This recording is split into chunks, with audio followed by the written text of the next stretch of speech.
and not listening and doing as they please. We say no to a government that continues to spend time after time but will not listen to its own American citizens. I don't know about you, but it's time, New York. Today is our time.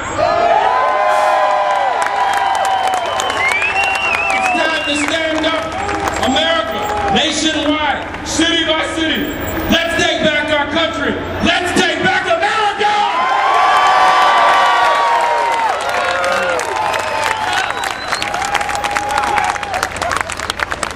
We must remember that the only goal for Congress is to do what the people tells it to do. We don't listen to Congress, Congress listens to us! So I ask, we got a panel of great speakers here, I ask that you sit back, enjoy the ride, and get ready to take back America! We want results. We want productivity.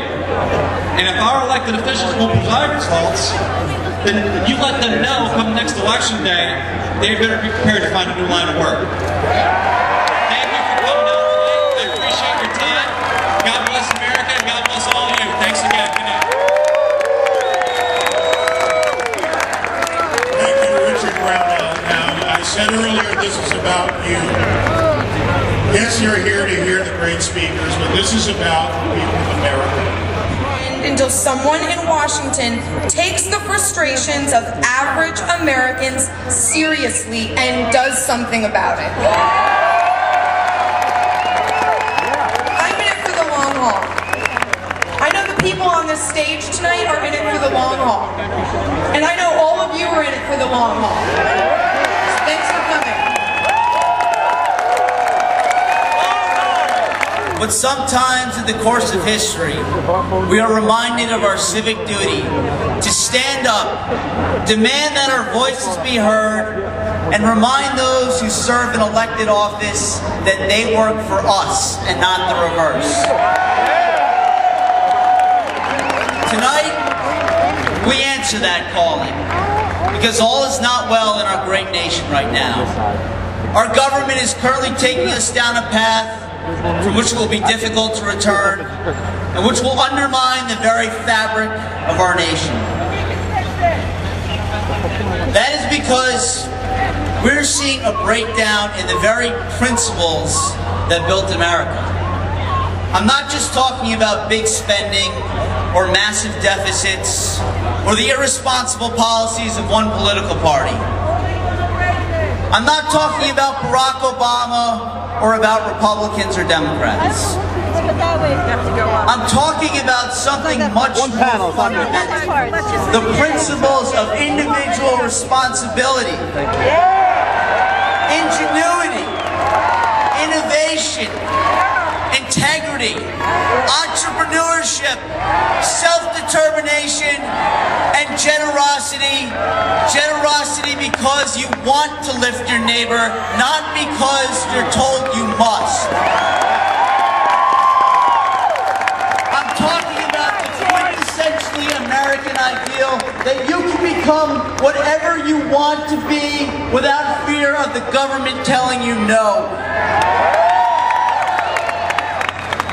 Right now, we see a breakdown in those ideals. We see the increasing codependency of big government and big business. We see the erosion of truly free enterprise. We feel the loss of our individual freedoms, and we watch as our government spends our money with reckless disregard for our children's future. Folks, in an oft-forgotten phrase of an oft-forgotten document called the Constitution of the United States, our founding fathers once foreshadowed for us a danger that could someday plague this republic. They wrote that the powers not delegated to the United States by the Constitution, nor prohibited by it to the states, shall be reserved to the states or to the people. People, ladies and gentlemen, people like us. And this group of people right now, in the words of the late William F. Buckley, stands athwart history yelling, "Stop! Stop mortgaging our future. Stop taxing our initiative. Stop pretending that the Constitution is merely an artifact of the past rather than the law of the land." Our next speaker, KT McFarland.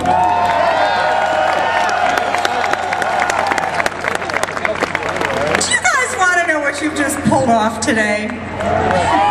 You know, I was at one of the news stations this morning, and they were making fun of this. They said, well, you know, it's a bunch of crazy people, right? You're not crazy people, are you? Yes. Guess what? They weren't planning to cover this event. But then, 10 o'clock, 11 o'clock, they started getting word that there were not hundreds of crazy people. There were thousands of crazy people all across the country. So you want to know something? When you get home tonight, you go turn on CNN. You go turn on MSNBC.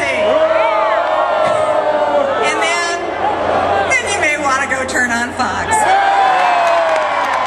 But you'll see that everybody in the country has paid attention to what you've done today. So God bless you. It's wonderful to be part of it.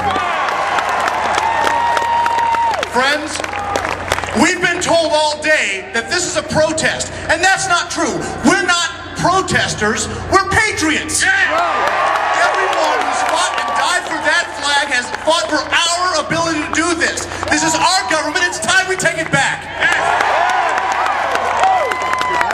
Absolutely. Take it back. Take it back.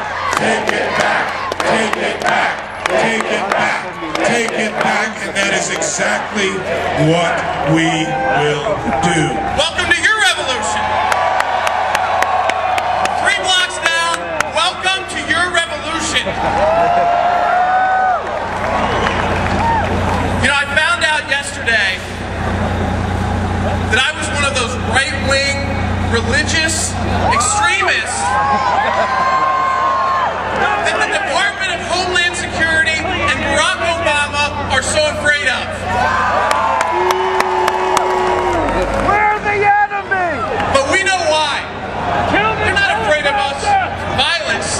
They're afraid of us because we're here today. Because we're rallying across the country. And that's why we're being labeled as extreme. Because they don't understand it. They don't understand why we're coming together. Not just in the Bible Belt, not just in the red states,